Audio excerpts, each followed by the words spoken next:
Hello बच्चों, स्वागत है आप सबका हमारे इस नए लेक्चर में सीक्वेंस एंड प्रोग्रेशन के। और बच्चों, आप सबको याद ही होगा कि हम एक स्टैंडर्ड बुक को सॉल्व कर रहे हैं जिसका कि नाम आपको नीचे डिस्क्रिप्शन बॉक्स पर दिखाई देगा। और इस बुक में बच्चों अमेजिंग क्वेश्चंस हैं, ऐसे क्वेश्चंस हैं जिन्हें अगर आप देख लें तो आपके सारे कंसेप्ट क्लियर हो जाएंगे।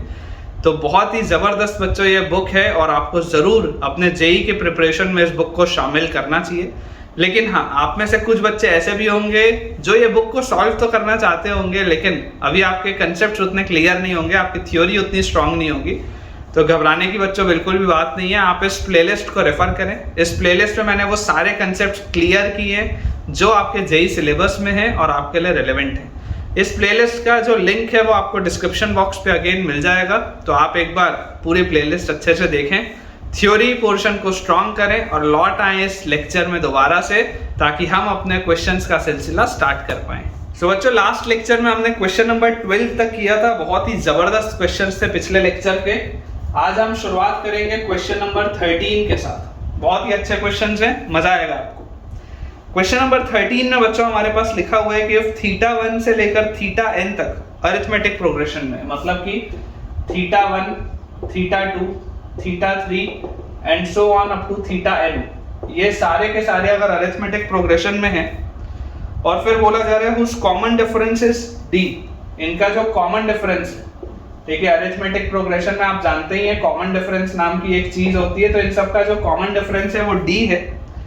तो हमें बोला जा रहा है कि sine d multiplied with sec θ1 into sec θ2 plus sec θ2 into sec θ3 plus sec θ3 into sec θ4। और इस तरीके से हम आगे बढ़ते जाएं तो सेक θn-1 सेक θn, ये हमारे पास दिया हुआ है। इस पूरे की जो एक्सप्रेशन होगा, रिड्यूस्ड एक्सप्रेशन या सिंप्लीफाइड एक्सप्रेशन, वो क्या होगा, ये हमसे पूछा जा रहा है।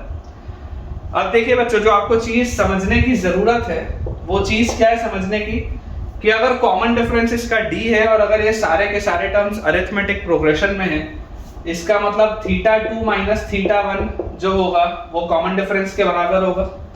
और यही चीज θ3 माइनस θ2 भी होगी, यही चीज θ4 माइनस θ3 भी होगी, यही चीज θ5 माइनस θ4 भी होगी, और यही चीज चलते रहेगी और लास्ट में θn माइनस θn-1 भी होगा। ये हमको चीज समझ में आती है कि अगर कॉमन डिफरेंस d है तो हर बाद वाले टर्म में से जब आप पिछला वाला टर्म सब्ट्रैक्ट करेंगे तो वो कॉमन डिफरेंस के बराबर आएगा। अब यहां पर आपके पास ये जो एक्सप्रेशन लिखा हुआ है इसको आप ध्यान से ऑब्जर्व करिए। ये आपके पास लिखा हुआ है साइन ऑफ d। अगर मैं साइन d को अंदर ले जाऊं मल्टीप्लाई करने सबके साथ, तो ये लिखा हुआ है sine d divided by cos θ1 into cos θ2। Sec जो है ये cos में कन्वर्ट हो जाएगा डिनोमिनेटर में, फिर ये साइन d इससे मल्टीप्लाई होगा तो plus sine d divided by cos θ2 into cos θ3, फिर plus sine d divided by cos θ3 into cos θ4, ये हमारे पास आ जाएगा। और इस तरीके से जब हम आगे बढ़ते जाएंगे तो लास्ट में हमारे पास आएगा sine d divided by cos θn-1 into cos θn, ये अपने पास चीज आएगी। अब इसमें देखो हम इसको क्या लिख सकते हैं, आप ऑब्जर्व करो, ये जो d है इस d को आप लिख सकते हो θ2 माइनस θ1। तो क्या ये साइन d को मैं लिख सकता हूं क्या कि साइन ऑफ θ2 माइनस θ1।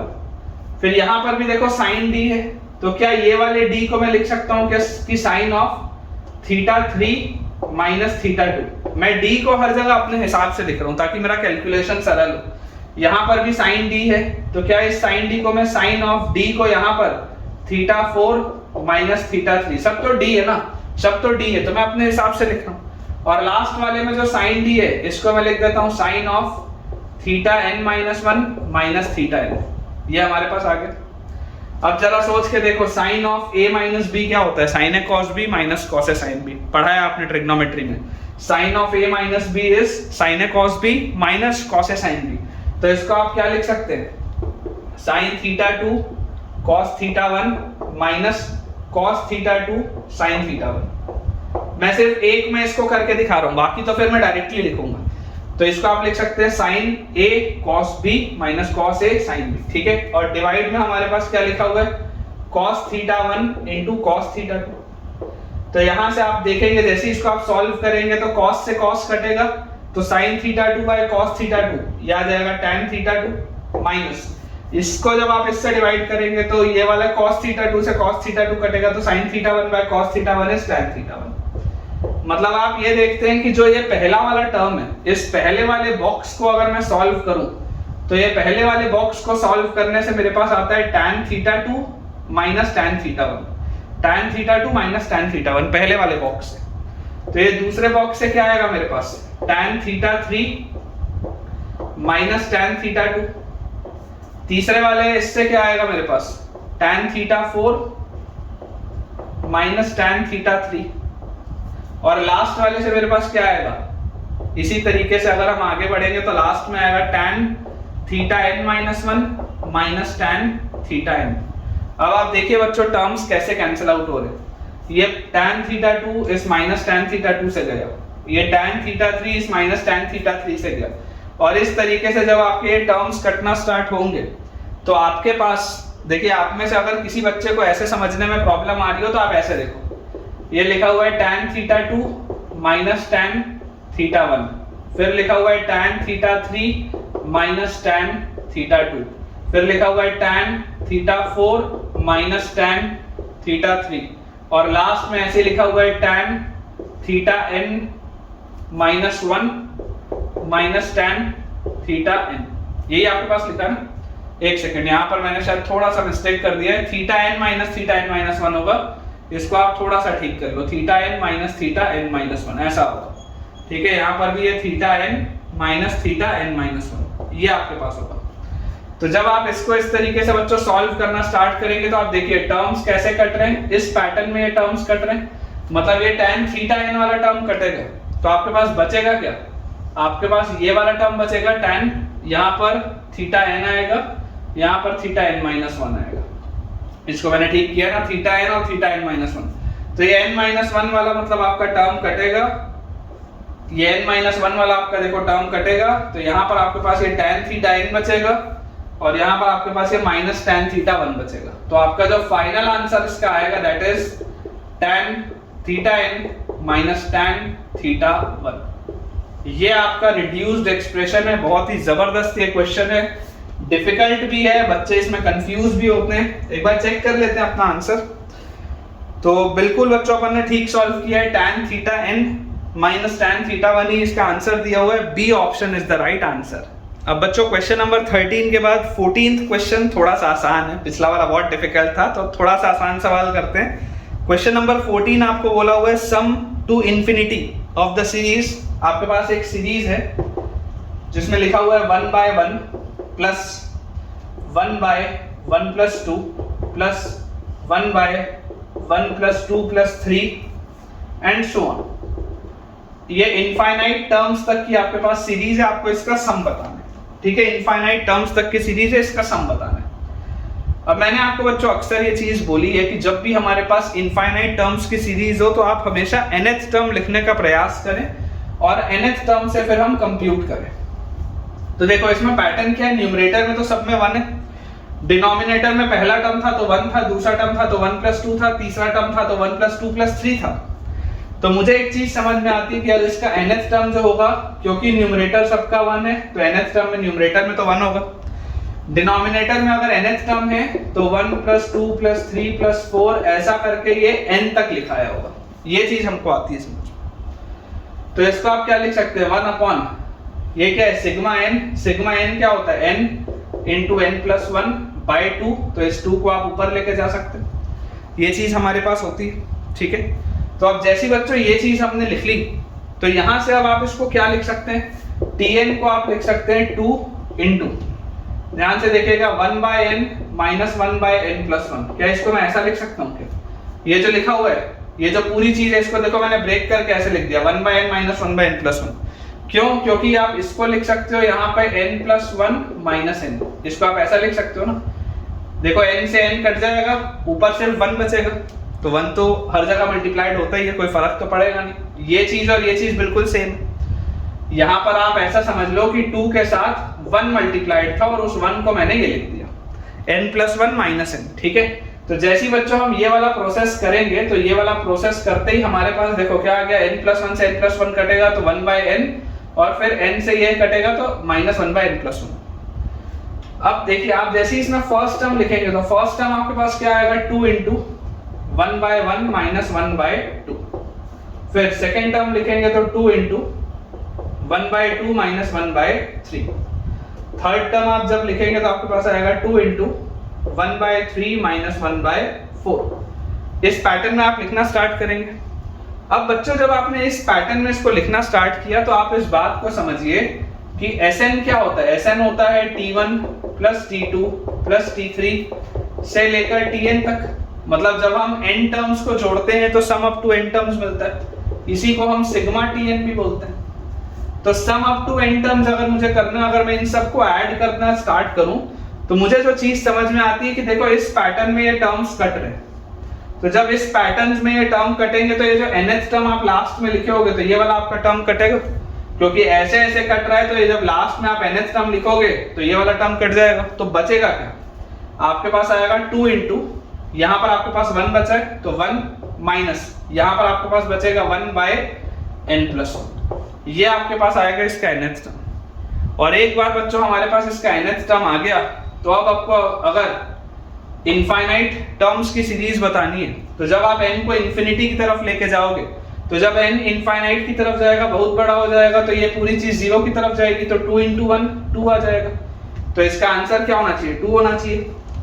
आसान सवाल था ये और बिल्कुल सही है बच्चों, ए ऑप्शन में 2 दिया हुआ है, which is the right answer. अगला बच्चों अपने पास क्वेश्चन नंबर 15 दिया हुआ है सवाल। उसमें दिया है कि आपको अगेन एक सीरीज दी हुई है, उसका सम बताना है। दी हुई है series 1/3 + 1/15 + 1/35 + 1/63 up to infinite terms. आपको इनफाइनाइट टर्म्स की ये वाली भी सीरीज का सम बताना है, ठीक है। ये अपने पास सवाल है। अब पैटर्न ढूंढना बहुत जरूरी है, पैटर्न आइडेंटिफाई करना बहुत जरूरी है। आप जरा सोच के देखिए कि क्या आपको ऐसा दिखाई देता है कि S क्या लिखा हुआ है, 1/1 × 3 1 × 3 3 होता है, प्लस 1/15 को क्या मैं 3 × 5 प्लस 1/35 को क्या मैं 5 × 7 प्लस 1/63 को क्या मैं 7 × 9। यार ये तो पैटर्न बन गया। कैसे पैटर्न बन गया, देखो 1 × 3 3 × 5 5 × 7 इस तरीके का एक पैटर्न आपके पास बन रहा है। मतलब कि अगर आप इसको ऑब्जर्व करें, अगर आप इसको ध्यान से सोचें तो यार ये जो लिखा हुआ है इसका जनरल टर्म क्या होगा, इस सीरीज का जनरल टर्म क्या होगा। न्यूमरेटर में तो सब में 1 है तो 1/, डिनोमिनेटर में देखो ये जो पहला वाला टर्म है 1 3 5 7 एक एपी है, पहला वाला टर्म 1 3 5 7 सबका पहला वाला टर्म एपी है। तो ये तो लिखा हुआ है 2n - 1 इसका जनरल टर्म। फिर बाद वाला टर्म 3 5 7 9 ये भी एपी है। तो बाद वाला term is 2n + 1 general term. सब थ्योरी में मैंने पढ़ाया हुआ। तो यार अगर मैं ऑब्जर्व करूं तो देखो जब मैं n की वैल्यू 1 डालूंगा तो 1 × 3, 2 डालूंगा तो 3 × 5, 3 डालूंगा तो 5 × 7, 4 डालूंगा तो 7 × 9 मिल रहा है। तो जनरल टर्म तो मैंने लिख लिया।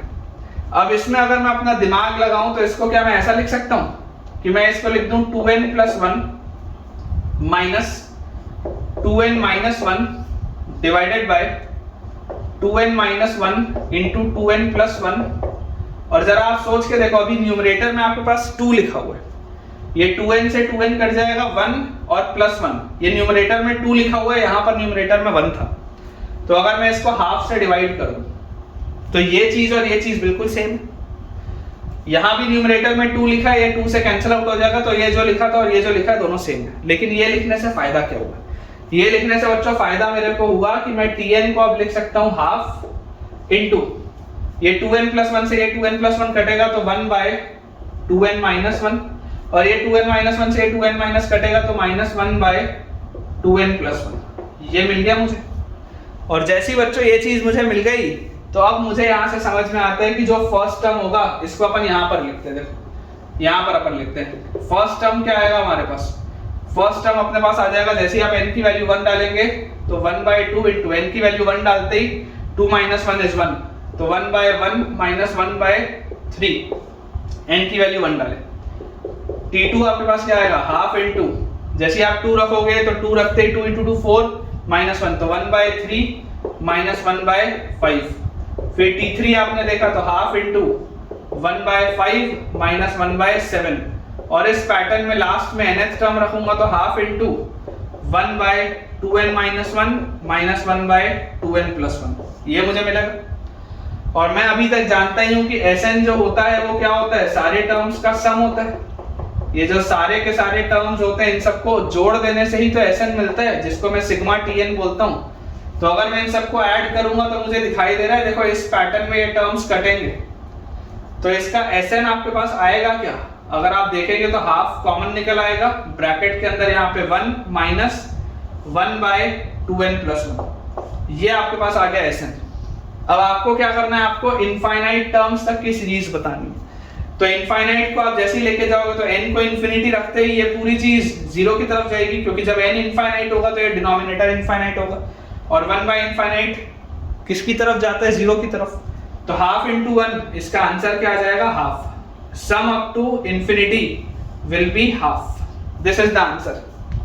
चेक कर लेते हैं तो बिल्कुल सही है बच्चों। अगेन ए ऑप्शन में आपके पास हाफ दिया हुआ है which is the right answer. So बच्चों अब एक लास्ट सवाल देखते हैं आज के लेक्चर का व्हिच इज क्वेश्चन नंबर 16।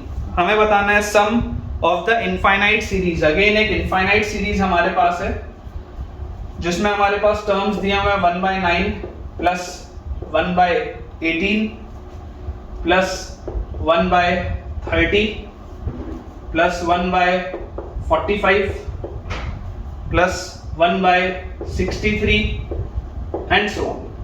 ये हमारे पास एक सीरीज है और इसके इनफाइनाइट टर्म्स तक का आपको सम बताना है। ठीक है sum of the infinite series. Infinite terms हमारे पास है इसको हमको बताना है। अब अगर हम इसको ऑब्जर्व करें तो ऑब्जर्व करने पर बच्चों एक चीज समझ में आती है कि पूरे में सब में जो है वो 3 का फैक्टर तो यार कॉमन दिख रहा है। सब में 3 का फैक्टर अगर मुझे कॉमन दिख रहा है तो यार यहां से अगर मैं 3 का फैक्टर कॉमन निकालूं तो मैं s को लिख सकता हूं 1/3 मल्टीप्लाइड विथ 1/3 मल्टीप्लाइड विथ यहां पर आ जाएगा 1/3 प्लस 1/3 का फैक्टर है तो 3 का फैक्टर अगर आप देखोगे तो 6 plus 1/10 plus 1/15 plus 1/21 and so on. ये आपके पास लिखा हुआ है। इसमें कोई पैटर्न बन रहा है क्या कुछ कॉमन है क्या इसमें। तो एक चीज बच्चों कॉमन है अगर आप ध्यान से इसको ऑब्जर्व करें तो आपको इसमें एक चीज दिखाई देगी कि ये जो s लिखा हुआ है ये बेसिकली क्या लिखा हुआ है 1/1 + 2 प्लस 1/1 + 2 + 3 प्लस 1/1 + 2 + 3 + 4 प्लस 1/1 + 2 + 3 + 4 + 5 ये जो 15 था प्लस 1/1 + 2 + 3 + 4 + 5 + 6 21 जो था ये आपके पास पैटर्न बना। समझ आ रही है बात। ये आपके पास पैटर्न बना। अब इस पैटर्न को अगर मैं ऑब्जर्व करूं तो पहला टर्म था तो 2 तक गया, दूसरा टर्म था तो 3 तक गया, तीसरा टर्म था तो 4 तक गया, चौथा टर्म था तो 5 तक गया। इसका मतलब अगर मुझे इसका nth टर्म लिखना हो तो nth टर्म क्या होगा।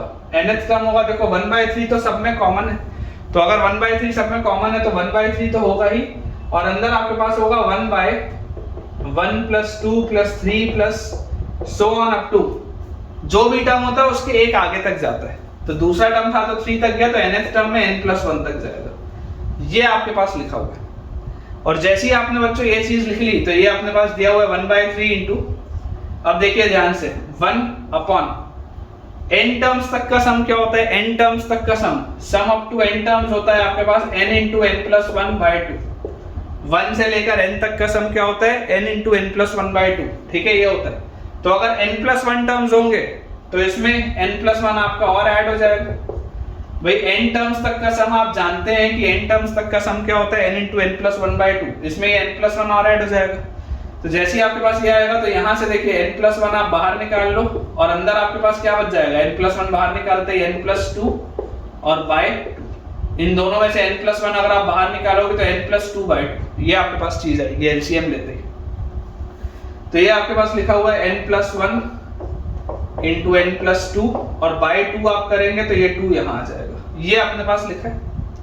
अब जैसे ही बच्चों ये हमारे पास लिखा हुआ है तो देखो 2/3 और इसको आप क्या लिख सकते हो, इसको आप लिख सकते हो n plus 2 minus n plus 1 by n plus 1 into n plus 2।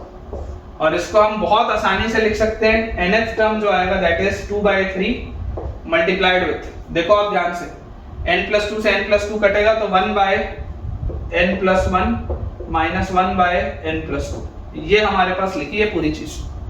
और जैसे ही हमको ये मिल गया तो अब तो अगेन कहानी बहुत आसान हो जाती है। t1 आपके पास क्या आ जाएगा, t1 आपके पास आ जाएगा 2/3, जैसे ही आप 1 रखेंगे तो 1/2 minus 1/3। t2 आपके पास क्या आ जाएगा 2/3, जैसे ही आप 2 रखेंगे तो 1/3 minus 1/4। पैटर्न आपको अभी तक समझ में आ ही चुका है। टर्म्स इस पैटर्न में कटेंगे तो ये वाला आपका टर्म कटेगा, ये वाला आपका टर्म बचेगा। तो फाइनली आपके पास Sn क्या आ जाएगा, Sn विल बी 2/3। यहाँ पे आपके पास पहला टर्म अंदर क्या बच रहा है 1/2 और माइनस लास्ट वाला टर्म क्या बच रहा है 1/n plus 2। और अब आपको बस एक चीज बोलनी है कि व्हेन n अप्रोचेस इंफिनिटी, जैसी n को आप इनफाइनाइट की तरफ लेके जाएंगे, ये वाला जो टर्म है ये 0 की तरफ जाएगा। 2/3 into हाफ आप करेंगे, 2 से 2 कैंसिल आउट होगा और sum up to infinity will be 1/3। Sum up to infinity आपके पास कितना आ जाएगा, 2 से 2 कैंसिल आउट होगा तो 1/3। ये हमारा आंसर होना चाहिए, एक बार चेक कर लेते हैं। तो बिल्कुल सही है बच्चों, ए ऑप्शन में दिया हुआ है 1/3 which is the right answer. तो ठीक है बच्चों, विद दिस हम अपने आज के लेक्चर के एंड पे पहुंच चुके हैं और मुझे पूरी उम्मीद है कि आपको आज का लेक्चर बहुत अच्छे तरीके से समझ में आया होगा और आपके जो कंसेप्ट्स हैं वो क्लियर हुए होंगे। तो अगर आपने आज का लेक्चर एंजॉय किया है, आपको सारी चीज़ें बढ़िया से समझ में आई हैं, तो जल्दी से इस वीडियो को लाइक करें, चैनल को सब्सक्राइब करें और अपने सारे फ्रेंड सर्कल में जितने भी जेईई एस्पिरेंट्स को आप जानते हैं उन सबसे इस वीडियो को और इस चैनल को रेफर करें ताकि उन सबकी पढ़ाई बहुत बढ़िया तरीके से हो पाए। Thank you.